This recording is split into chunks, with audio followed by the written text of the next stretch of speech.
Tara, and welcome to the Well Vegan Travel Podcast. Hello. Thank you for having me.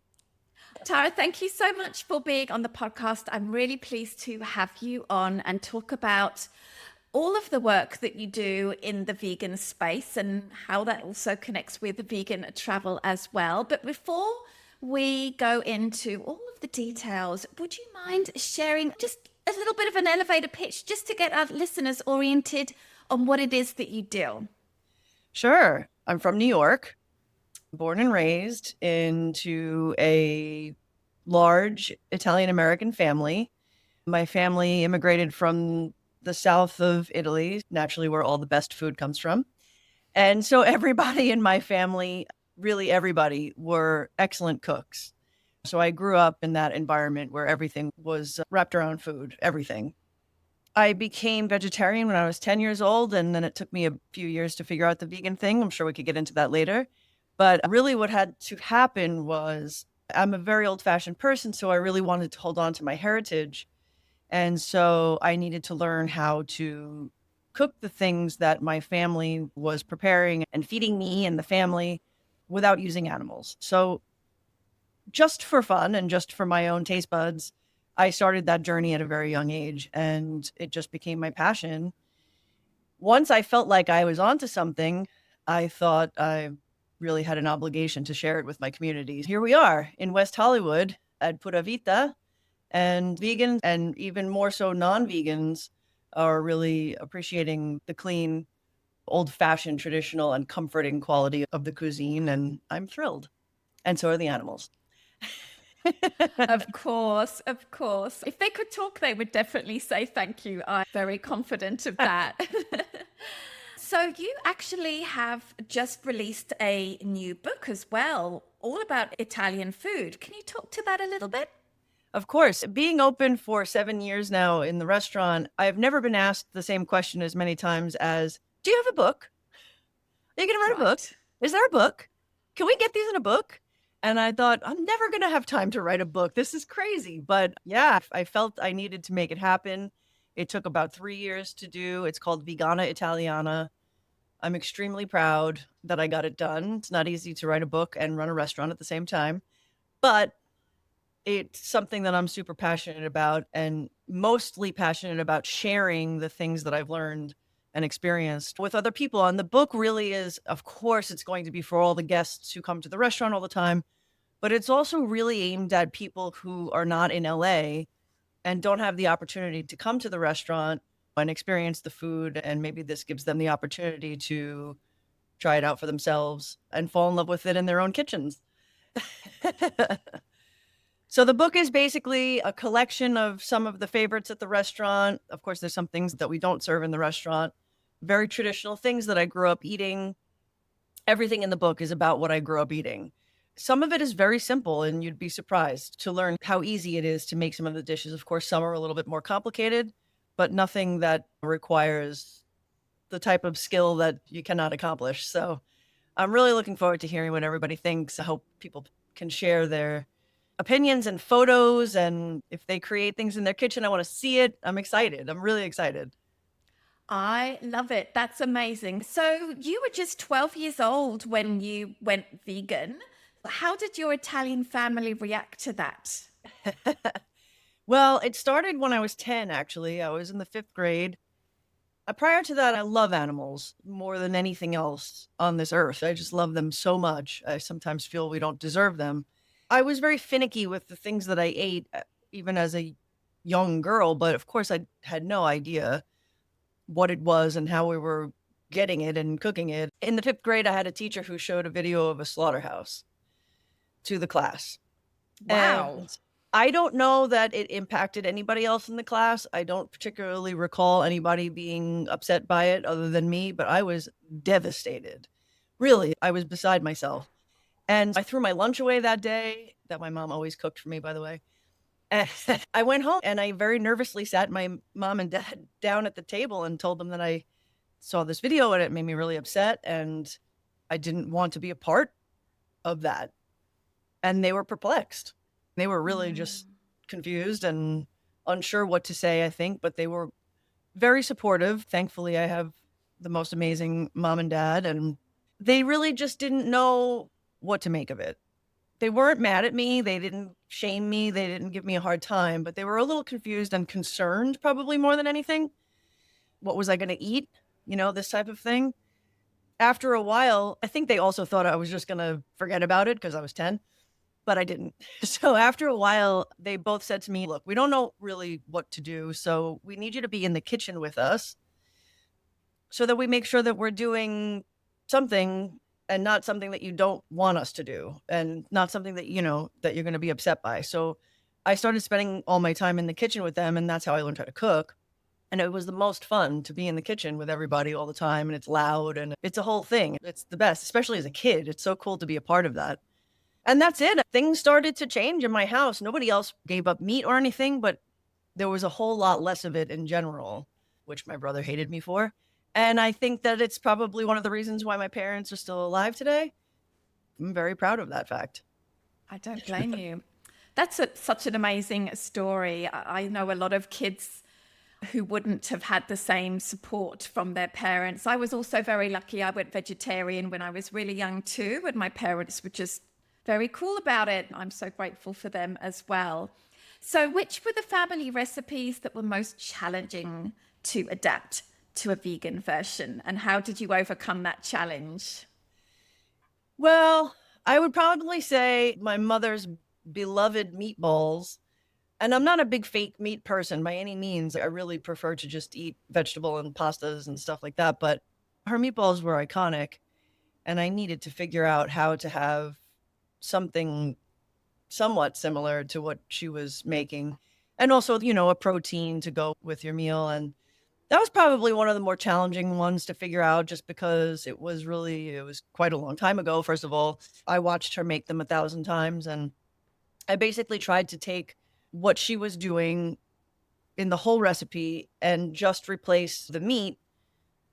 And I landed on mushrooms and lentils because they have enough of that umami, savory, and texture without leaning into some of the other less clean ingredients. And yeah, I feel like, of course, they're not exactly my mom's meatballs. They're not meat, but I'm pretty proud of that recipe. And I think that was one of the bigger challenges, mainly because of the scrutiny that I was under. Oh, I love that you were doing this at just 12 years old. That's amazing.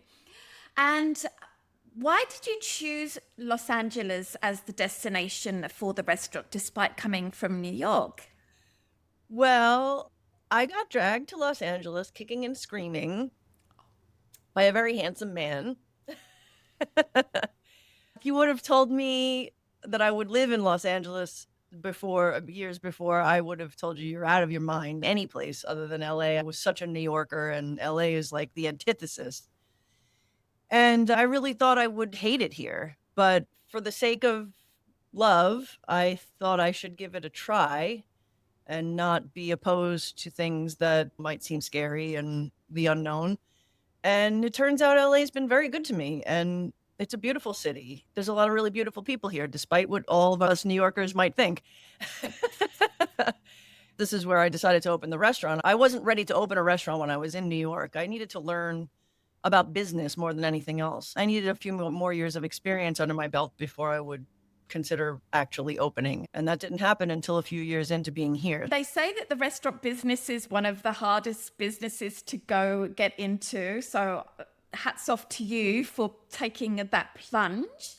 What have been some of the big challenges that it's been to have the restaurant? Of course, I'm sure during the pandemic, that was a very difficult time, but I'd love if you could share some of the challenges that you've had with the restaurant, maybe specific to being a vegan restaurant. Sure. Of course, COVID was an enormous challenge. It was a challenge for everybody.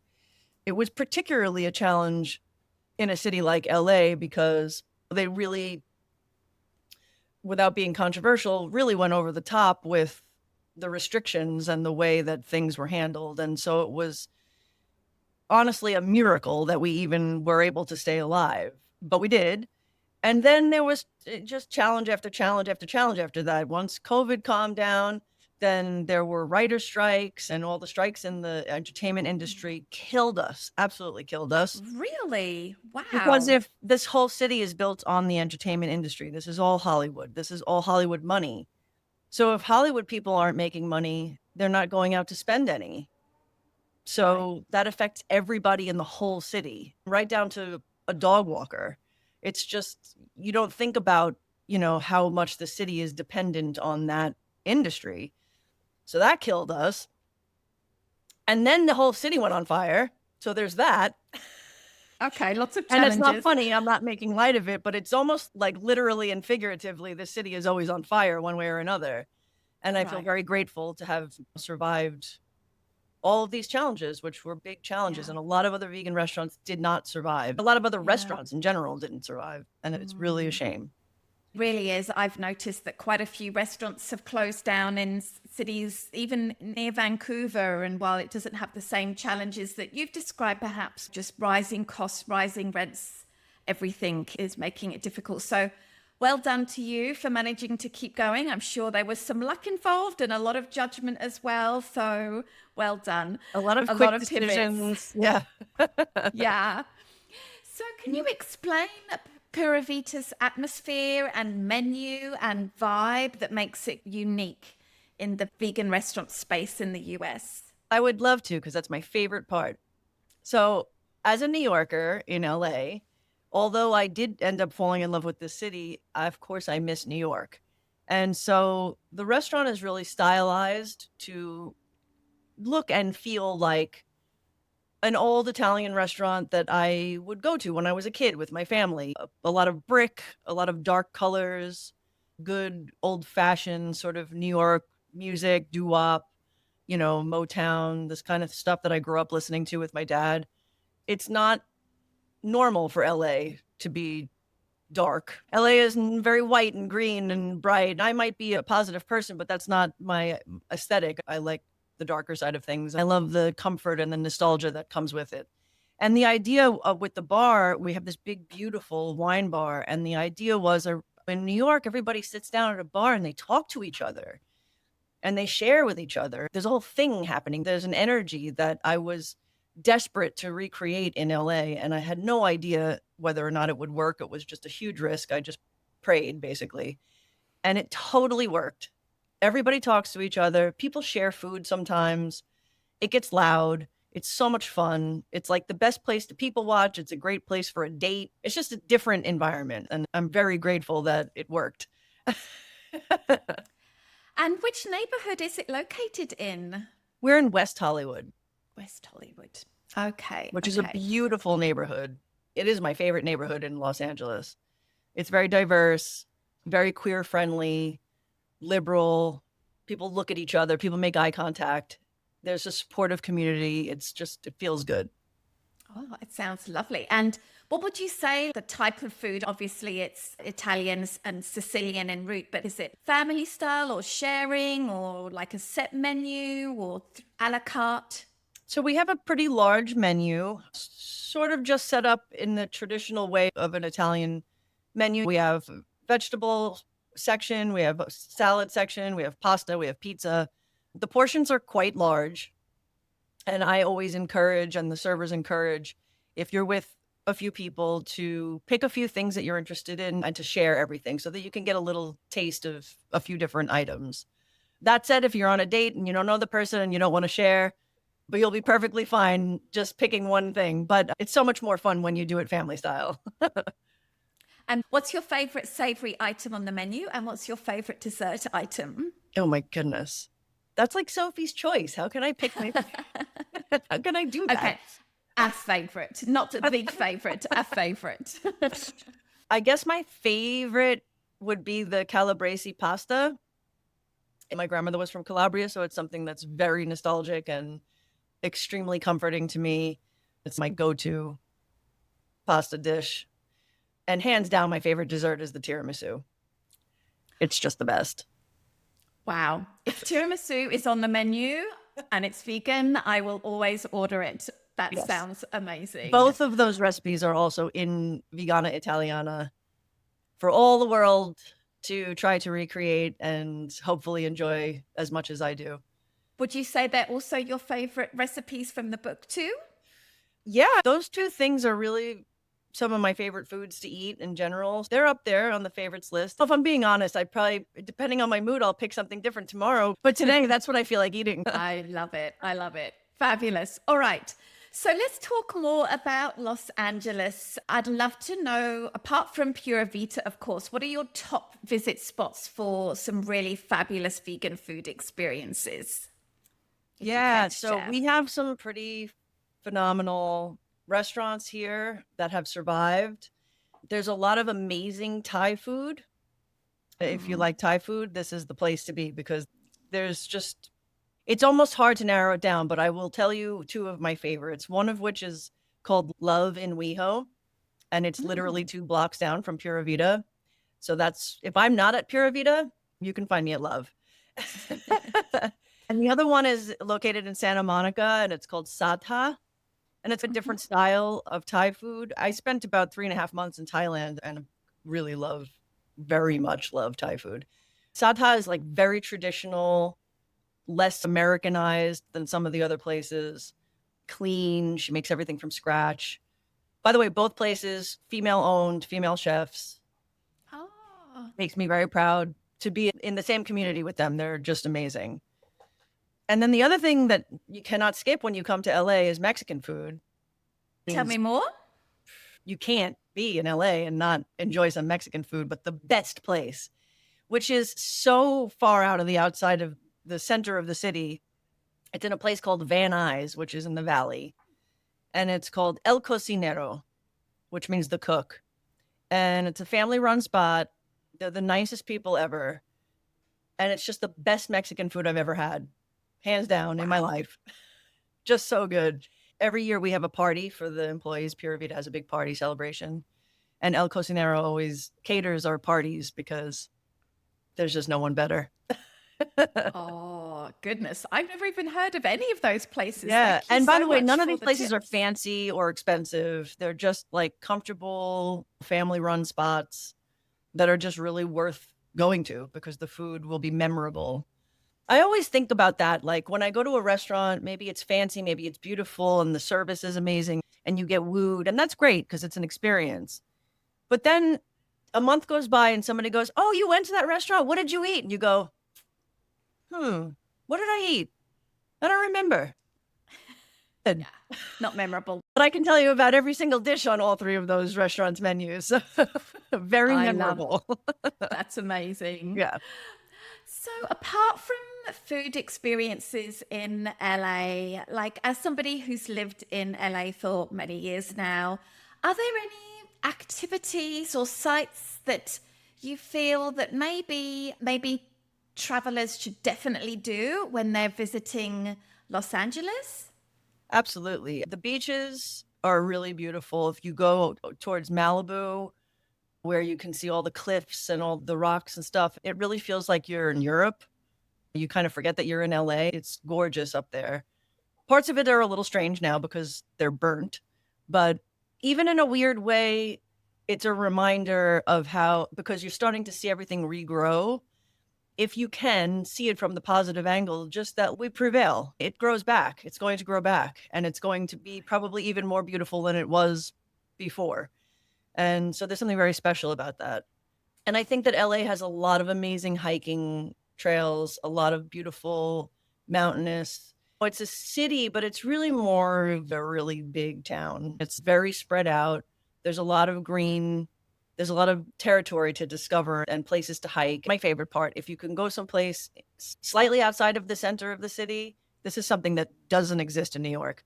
You go someplace slightly outside of the center of the city at night, especially in the summertime, the stars are just endless. And I think that's probably my favorite part. Wow, I never would have thought that just outside of LA would be good for stargazing. That's Yeah, a just huge outside of LA surprise. is the desert. So, with the less light pollution, if you just lay down and look up, it's one of the most beautiful things you'll ever see in your life if you're into that. We have a telescope. It's not a phenomenal one, but it does the job. And it's just dreamy, the things that you see here. What's just really cool is we never really got to see that many stars in New York. You'd have to go like really far outside of New York to see stars.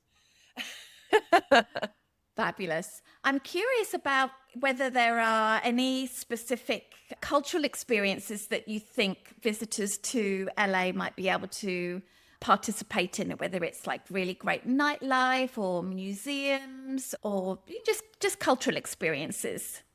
Yeah, I think the Mexican culture is the most well represented in the city, and it's an absolutely beautiful and very colorful culture with some of the most beautiful people you ever want to meet. They do have festivals, performances, dance performances, music performances that are all centered around their culture. It's really fascinating. It's beautiful, and it makes you realize that country is just a few hours away in a car, and it's got a whole world, a whole life of beautiful, a different way of living and beauty and colors and sounds and foods. And I think the best thing about LA is the Mexican culture. That's what I think.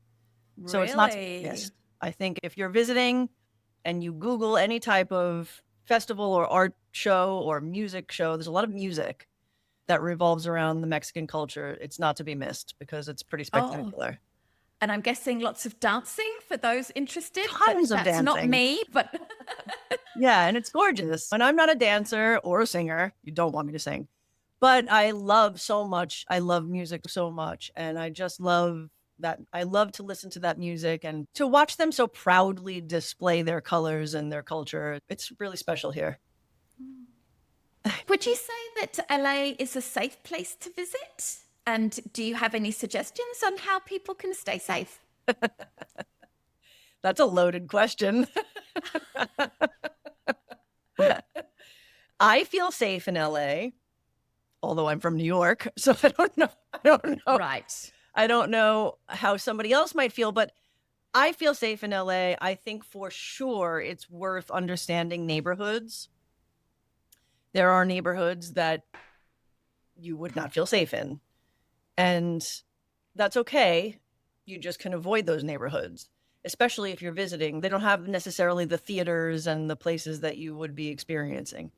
That said, there are really amazing things to see in some of the more uncomfortable neighborhoods. I mean, South Central has some community gardens where they're teaching their community, their children mostly focused on how to grow their own vegetables. And I think that's one of the most beautiful things ever because it's so important because urban kids, they don't know, they don't understand about food or vegetables. They're just, especially if you don't have a lot of money, like you're being almost cornered into eating fast food. That's not fair because it almost feels intentional. So to see the leaders in those communities that are doing the gardens and those types of things, I think those are worth going to if you're comfortable.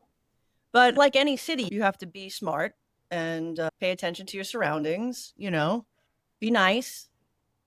Don't be Yeah. too nice. Don't be a dum-dum. Have some street smarts. Yeah. Don't be I asked this question because it was quite a funny situation. About 7, 8 years ago or so, Seb and I were in LA and I was there for the Animal Rights Conference, and I decided to go and attend a vigil and bear witness at one of the slaughterhouses in LA somewhere. I can't remember the area that it was in. And Seb put into Google Maps like where to pick me up afterwards. And the route took him through a neighborhood. Now, to be clear, nothing happened. He didn't feel unsafe. There was nothing, but he did go through and was like, oh my goodness, where am I? So yeah, it was just very interesting. But very rarely when I travel do I ever feel unsafe. Just taking the precautions, making sure that you're not showing any visible signs of wealth or fancy electronics or anything like that I think is just a good habit to get into no matter where you're traveling. No matter where you are, of course. And you have to be respectful. We're not all exactly the same. And sometimes I think people might go into a neighborhood and they see something that just doesn't look like them. And that's intimidating to some people. And that's not really fair. So being respectful, I think, is a really important part of being safe, but also just being aware of your surroundings. Absolutely. I feel like most of the time when people come to LA, they're really not going for a week or 2 weeks. It might be like a weekend or just a short stopover or something. So if I were to arrive in LA late at night and wake up in the morning, ready to go, what would be a fabulous 2-day itinerary? And you can include food if you want to. Oh, wow. I would do one day on the west side and one day more in the city. Spend a day at the beach, go to Malibu, drive up the Pacific Coast Highway, have that super LA experience with the palm trees over your head, rent a convertible if you can afford one, because it's like really just iconic. I think that Venice Beach, although it's in and out of being a bit dodgy, is a really important place to see because I think it's a really big part of the culture of LA. The skate park and the gym, the outside gym, and just all the artists lined up on the street that are there that have been there since the beginning of time, since the first time I ever came here. I think it's really fascinating to experience that. That would be day one, I would say. Then I would say day two, if you can come into the city, a nice hike in Runyon Canyon, which is one of the easiest to get to places, like right in the center of the city. It's right here in West Hollywood. You don't have to be a professional hiker. Anybody can do it. And then once you get to the top, the views are really spectacular. You can see how beautiful this city really is from high up. And then you'll be starving. So then, of course, you have to come to Pura Vita once you're done. That's a guarantee. And then depending on the night, because I know there are certain nights that accommodate this, but head to Griffith Park Observatory, which is further on the east side of LA. If you can, of course, take time, go up there. It's a 360-degree view. It's incredible. It's beautiful. It's very easy to get to. It's not stressful at all. And if that particular night you can make it to line up and just take a look through their telescope, it's spectacular. It's just like one of the biggest, I don't know the details, but it's one of the biggest telescopes, I think, in the United States. And it's open to the public on certain nights. And it's really worth the effort. It's pretty incredible. Wow, that does sound cool. I guess I love to look at the stars. See a theme here? When I'm you a dreamer. When you haven't really seen good stars, when you do see them for the first time, it really is just incredible. So I'm not surprised. It's reminding me of when we're in Botswana, in the middle of nowhere in the desert, and the stars at night are just amazing. Oh, I'm sure that's I get it. Level. I totally get it. Probably LA cannot compare to that, but oh, I'm sure LA is amazing. I mean, I've been places in the world where it's hard to believe that you can even see that many stars. I didn't even know. It doesn't even look like it's real. Yes, I love it. All right. So I'm curious about what's next for you and Pura Vita and your vegan cooking adventures. Any other new projects or locations on the horizon? I mean, of course, you've just finished creating a book. I know that creating a book is a huge amount of work. So maybe your next plans is nothing other than continuing what you're doing. But if you have any plans that you care to share, I'd love to hear them. I don't have any specific plans. I do hope to one day open a location in Costa Rica. Oh. Or a restaurant and potentially even a small hotel, very small, like boutique hotel or Airbnb style thing. Of course, with a restaurant somewhere in Costa Rica. That's been my dream since the beginning, which is why I named the restaurant Pura Vita. Because in Costa Rica, Pura Vida in Spanish is their expression for literally everything. That's how they say hello, goodbye, how are you, how's life? Everything is Pura Vida, Pura Vida, Pura. And I just thought it was so cute. That's the way they communicate with each other. And it's such a positive message, really. And so when I opened the restaurant, I didn't know what to name it. I went through a whole bunch of different names and I thought, why not just remind myself that at the end of the day, I really want to end up in that country and living the Pura Vida lifestyle. So of course I would love to live in Italy, but you can't make any money there. So maybe when I'm a little old lady, that'll be the absolute end. Yes, yeah, I have heard that wages and everything is really poor, especially in Sicily area, which is a little bit sad, but it must be It's hard. difficult, but it's the most beautiful place in the whole wide world. It really is. Yeah. It's just incredibly beautiful and has the best food and the best wine, in my opinion, of any place in the world I've been. I'm pretty well traveled, but I always want to go back to Italy. That's it. Yeah. Me too. Me too. And I'm very excited because next year I'm going to be spending more than a month there. I'm so pumped. Oh, amazing. Amazing. Yes. What's your favorite area? Seb and I, we really like mountains. So obviously many areas in Italy are lovely, but we really love the Dolomites area, even though the food up in that part of Italy isn't quite so exciting. More But we challenging love the for a vegan. hiking and yeah, and just being in the mountains is just absolutely beautiful. And even though the food isn't great, because it is in Italy, even though it's the German speaking part of Italy, you can still get some basic vegan things, a bruschetta, for example, or tomato pasta, even when you're in the refuges in the mountains. Yeah. Yes. Well, there's lots of mountains in Calabria. You should try going all the way south Oh, on one of your adventures. Just try it because the food there is very easily vegan, if not naturally vegan. It's a poorer okay. part of the country, naturally Mm. plant-based, if you can avoid the sausage, because that's also everywhere. But it's gorgeous down there. I've not been, but I'll put it on my list for Yeah. sure. So, where can listeners follow your journey and maybe get their hands on your book, Vegana Italiana? Yeah, so the book is available everywhere books are sold. You can order it online. My home bookstore is called Book Soup. I like to support my local independent bookstores, and they're amazing. They're right up the street on Sunset. They've been there forever, and I would like for it to remain that way. So if you're in the area, please go there to buy the book. But if not, you could get anywhere, Barnes and Nobles, Amazon, all the places. And the holidays are coming, so please buy multiple copies and use it as gifts. It's a beautiful book. I'm really proud. The photographer did an amazing, amazing job. I went to 8 years of art school. I have a master's degree in fine art. So almost more important to me than the recipes was how it looked. And I'm so proud of how it came out. It's really gorgeous. And it's a beautiful gift too. Hopefully, yeah, hopefully it does really well and everybody wants a copy. Fabulous. Yeah, I've seen it on Amazon and it really does look absolutely beautiful. Congratulations. Like I said, creating a book is no small feat. I've never done it. I don't think I ever would, but I have got lots of friends that have gone through that process and it is a grind. Yeah, So, congratulations on that, thank you. especially while you're running a restaurant, which I think we all know that is such a huge undertaking as well. So, thank you so Yeah. much for all of the amazing work you do, making vegan food more accessible and providing wonderful vegan experiences. And thank you so much for sharing your insights about Los Angeles today. I Of really course. appreciate it. Thank you for having me. I'm honored to be here.